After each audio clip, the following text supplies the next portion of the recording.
मोदी जी अगले साल 17 सितंबर को 75 साल के हो रहे हैं। 2014 में मोदी जी ने खुद ने रूल बनाया था कि बीजेपी के अंदर जो भी 75 साल का होगा उसको रिटायर कर दिया जाएगा। मोदी जी ही 29 तक नेतृत्व करेंगे। मैं देश की जनता के सामने स्पष्ट करना चाहता हूं कि भाजपा के संविधान में ऐसा कोई प्रोविजन नहीं है। वो नियम बीजेपी के दूसरे नेताओं पर तो लागू होगा, लेकिन नरेंद्र मोदी जी के ऊपर ये नियम लागू नहीं होगा। क्या पीएम मोदी चुनाव के बाद नहीं बनेंगे प्रधानमंत्री? क्या अगले साल तक पीएम मोदी हो जाएंगे रिटायर? क्या साल 2024 के चुनाव में बीजेपी को अगर जीत मिलती है तो पीएम नरेंद्र मोदी नहीं बल्कि अमित शाह बनेंगे? क्या बीजेपी का कोई भी नेता जो 75 साल की उम्र का हो जाता है उसे चुनाव लड़ने नहीं दिया जाता? ये वो तमाम सवाल हैं जो दिल्ली के मुख्यमंत्री अरविंद केजरीवाल के एक बयान के बाद सामने आए। इन सवालों के जवाब क्या हैं और देश के संविधान में और बीजेपी के पार्टी संविधान में पीएम के पद को लेकर क्या नियम है और देश में ऐसे कौन कौन से नेता हुए जिन्होंने 75-80 नहीं बल्कि 81 साल की उम्र में पीएम की कुर्सी संभाली? स्विच एक्सप्लेन की इस वीडियो में इन सारे सवालों के जवाब आपको जानने को मिलेंगे। हेलो एंड वेलकम, मैं हूं शुभम और आप देख रहे हैं स्विच। दिल्ली के मुख्यमंत्री अरविंद केजरीवाल जब अंतरिम जमानत पर बाहर आए तो प्रेस कॉन्फ्रेंस करते हुए एक बात कही। मोदी जी अगले साल 17 सितंबर को 75 साल के हो रहे हैं। बीजेपी के अंदर मोदी जी ने 2014 में मोदी जी ने खुद ने रूल बनाया था कि बीजेपी के अंदर जो भी 75 साल का होगा उसको रिटायर कर दिया जाएगा। अब मोदी जी अगले साल 17 सितंबर को रिटायर होने वाले हैं। तो मैं बीजेपी से पूछना चाहता हूँ, आपका प्रधानमंत्री का दावेदार कौन है? तो मैं लोगों को, देश के लोगों को आगाह करना चाहता हूँ, मोदी जी अपने लिए वोट नहीं मांग रहे। मोदी जी अमित शाह को प्रधानमंत्री बनाने के लिए वोट मांग रहे हैं। उन्होंने कहा कि पीएम मोदी अब 75 साल के होने वाले हैं, इसके बाद वो रिटायर होने वाले हैं। संजय सिंह ने भी उनके बयान को आगे बढ़ाते हुए कहा कि पीएम नरेंद्र मोदी ने ही खुद ये तय किया था कि जो भी नेता 75 साल की उम्र पार कर लेगा उसे पार्टी चुनाव में खड़े होने का मौका नहीं देगी।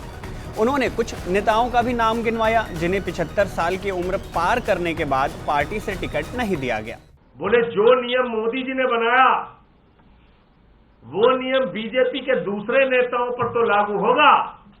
लालकृष्ण आडवाणी जी को निपटाने के लिए, मुरली मनोहर जोशी जी को निपटाने के लिए, सुमित्रा महाजन जी को उनकी राजनीति को खत्म करने के लिए और यशवंत सिन्हा जी को निपटाने के लिए उस पर तो लागू होगा, लेकिन नरेंद्र मोदी जी के ऊपर यह नियम लागू नहीं होगा। इसका मतलब आपके सिद्धांतों की, आपके विचारों की, आपके उसूलों की, आपकी बातों की कोई कीमत नहीं। इसका मतलब जो नियम आप बनाते हैं वो नियम आप अपने ऊपर ही लागू नहीं करते। अब इन बयानों के बाद जो सवाल उठ रहे हैं इन पर क्या है नियम, चलिए एक एक करके जान लेते हैं। सबसे पहले जानते हैं कि क्या पीएम मोदी अगले साल रिटायर होने वाले हैं। देखिए, पीएम नरेंद्र मोदी के रिटायर होने की बात क्यों हो रही है, ये बात तो आप संजय सिंह की बाइट यानी उनकी बात सुनकर समझ गए होंगे।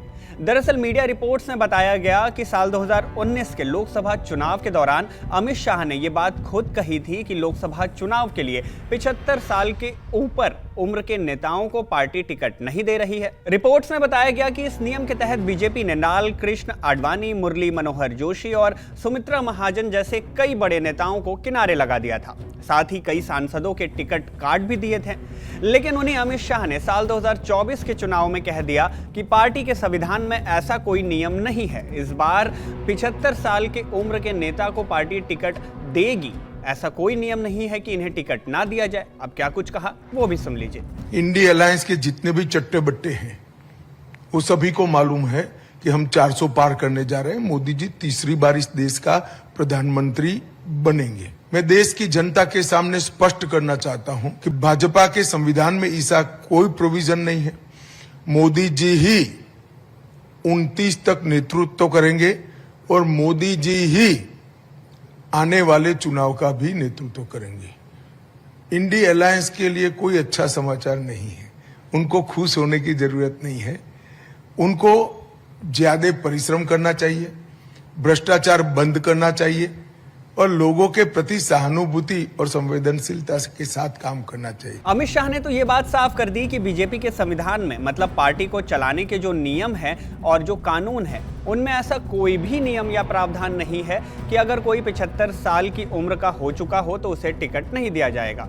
अगर ऐसा होता तो 75 साल की उम्र पार कर चुकी हेमा मालिनी को बीजेपी इस बार लोकसभा का टिकट नहीं देती। अब आपका एक सवाल ये होगा कि पार्टी के संविधान का तो ऐसा कोई प्रावधान नहीं है, लेकिन देश के संविधान का कुछ न कुछ नेताओं के रिटायरमेंट को लेकर जरूर प्रावधान होगा। दरअसल आपको यह जानकर हैरानी होगी कि देश के हर सरकारी पद के लिए कुछ न कुछ रिटायरमेंट की एज लिमिट है, लेकिन सरकार बनाने वाले जनप्रतिनिधियों की कोई रिटायरमेंट की एज लिमिट नहीं है। देखिए, भारत के संविधान में आर्टिकल 84 में देश की संसद के लिए चुने जाने वाले सांसदों के उम्र के संबंध में बताया गया है। आर्टिकल 84 के सेक्शन बी में यह बात कही गई कि संसद के उच्च सदन यानी कि राज्यसभा में चुने जाने के लिए उम्मीदवार की उम्र कम से कम 30 साल की होनी चाहिए। वहीं लोकसभा के चुनाव के लिए उम्मीदवार की उम्र कम से कम 25 साल की होनी चाहिए। संविधान में मिनिमम एज की तो बात कही गई, लेकिन कहीं भी अधिकतम या रिटायरमेंट एज की बात नहीं की गई। देश में ऐसा कई बार हुआ है कि 75 साल से भी ज्यादा उम्र के सांसदों ने देश के प्रधानमंत्री की कुर्सी संभाली हो। साल 2019 में जब नरेंद्र मोदी ने पीएम पद की शपथ ली थी तब उनकी उम्र 69 साल की थी। इससे पहले जब पहली बार उन्होंने साल 2014 में पीएम पद की शपथ ली थी तो उनकी उम्र 65 साल थी। वहीं इनसे पहले यानी कि पीएम मोदी से पहले जब डॉक्टर मनमोहन सिंह ने साल 2009 में पीएम पद की शपथ ली थी तब उनकी उम्र करीब 77 साल थी। जब पहली बार मनमोहन सिंह ने पीएम पद की शपथ ली थी तब वो सबसे उम्रदराज प्रधानमंत्रियों के लिस्ट में चौथे नंबर पर आते थे। ये जगह अटल बिहारी वाजपेयी की होती, लेकिन प्रधानमंत्री पद की शपथ लेते हुए डॉक्टर मनमोहन सिंह की उम्र अटल बिहारी वाजपेयी से 5 दिन ज्यादा थी, यानी करीब 71 साल की थी। इतिहास में सबसे अधिक उम्र में पीएम पद संभालने का रिकॉर्ड मोरारजी देसाई के नाम पर है, जो साल 1977 में 81 साल की उम्र में प्रधानमंत्री बने थे। उनके बाद चौधरी चरण सिंह साल 1979 यानी 1979 में 76 साल की उम्र में प्रधानमंत्री बने। इंद्र कुमार गुजराल ने 1997 में 76 साल की उम्र में सत्ता संभाली। वहीं देश के सबसे युवा प्रधानमंत्री के तौर पर राजीव गांधी को जाना जाता है, जिन्होंने साल 1984 में 40 साल की उम्र में पीएम की कुर्सी संभाली।